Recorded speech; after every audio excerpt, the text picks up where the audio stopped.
BJP विधायक जय कुमार रावल भी मंत्री पद की शपथ लेने वाले हैं। रावल 5वीं बार विधायक बने हैं। 2014 में भी फडणवीस सरकार में वो मंत्री रहे थे। एक बार फिर से उन्हें जिम्मेदारी मिल रही है। हमारे साथ है जय कुमार रावल।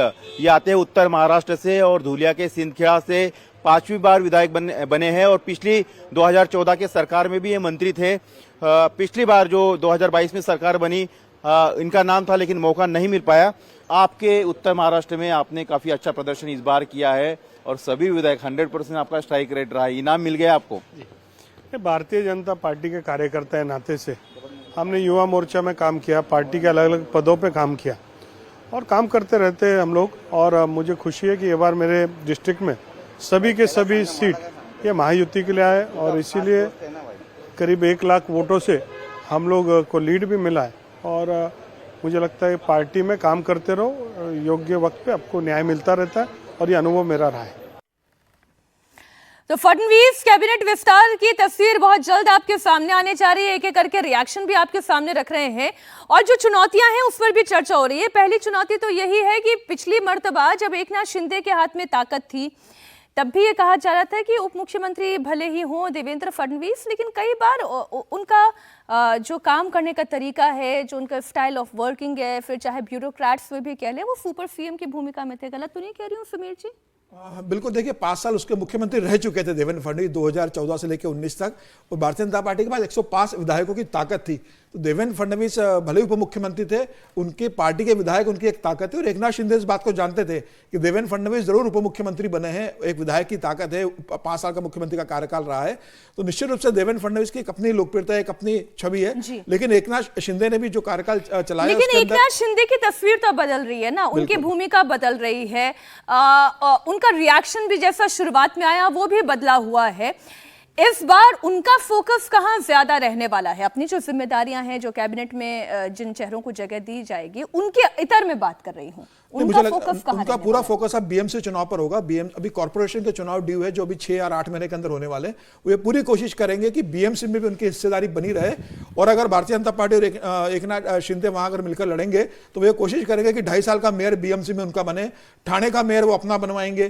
कल्याण डोंबिवली में जहां उनका बेटा श्रीकांत शिंदे सांसद है वहां वो अपना मेयर बनाएंगे। तो उन्हें पता है कि प्रदेश में उनके लिए बहुत स्पेस नहीं बचा, उप मुख्यमंत्री बन गए, कुछ बेहतर विभाग ले लेंगे और अब उनका अगला टारगेट हुआ कि जो कॉर्पोरेशन के 20 होने वाले नगर निगम चुनाव महाराष्ट्र के अंदर, उसमें वो कैसे भारतीय जनता पार्टी के साथ ज्यादा हिस्सा लेने की कोशिश करे और अपना संगठन को मजबूत करे। वो इस बात को जानते हैं कि 2029 के लिए बहुत ज्यादा समय नहीं है, लोकसभा चुनाव हो चाहे विधानसभा चुनाव, 5 साल बाद उन्हें जाना है। पॉलिटिक्स जो आप कह रहे हैं सर, मैं उसी पर आ रही हूँ हर्षवर्धन जी आपके पास कि जो लेवल नेक्स्ट पॉलिटिक्स है, क्या अब वो महाराष्ट्र में दिखाई देगी? आप लोग चर्चा कर ही रहे हैं, बता रहे हैं कि नए चेहरे बहुत सारे दिखाई दे रहे हैं, नया जनरेशन अब इसमें दिखाई दे रहा है। महाराष्ट्र में पॉलिटिक्स का समीकरण भी वो हिंदुत्व के आइडियल, वो पहले भी था लेकिन अब वो और ज्यादा मुखर और प्रखर दिखाई दे रहा है। नहीं, ये तो महाराष्ट्र के चुनाव परिणामों ने ही बता दिया, लेकिन मैं थोड़ा सा एकनाथ शिंदे की भूमिका को लेकर थोड़ी अलग राय रखता हूं। अगर एकनाथ शिंदे भारतीय जनता पार्टी से क्या ले लेना है, कितनी लड़ाई देवेंद्र फडणवीस से लड़ लेनी है या अपने मंत्री कितने ताकतवर बना लेने हैं, इस पर अगर वो टिके तो शायद वो गलत राह पर होंगे। उनकी असली लड़ाई अभी क्या होनी चाहिए?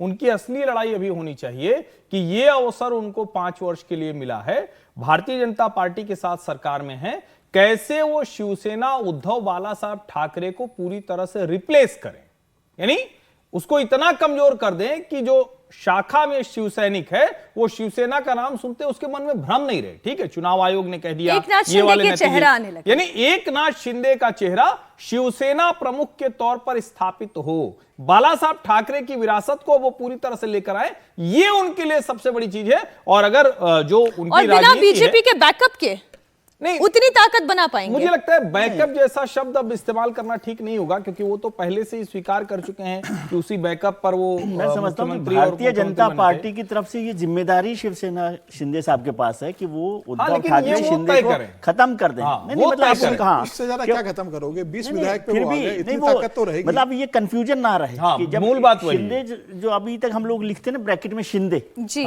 वो लिखना वहां स्वयं सेवक के लिए जो कार्यकर्ता है उसके लिए जरूरत नहीं पड़े शिवसैनिक के लिए, वो शिवसेना का मतलब ही एकनाथ शिंदे की जो शिवसेना है वो समझेगा। और ये ताकत भारतीय जनता पार्टी चाहती है कि ये एकनाथ शिंदे के कंधे पर रखकर ही बंदूक चलाई जाए। अब देखिए, महाराष्ट्र की राजनीति की हम बात कर रहे हैं, जो बहुत कुछ अब हिंदुत्व सेंट्रिक, भगवा सेंट्रिक हो रही है।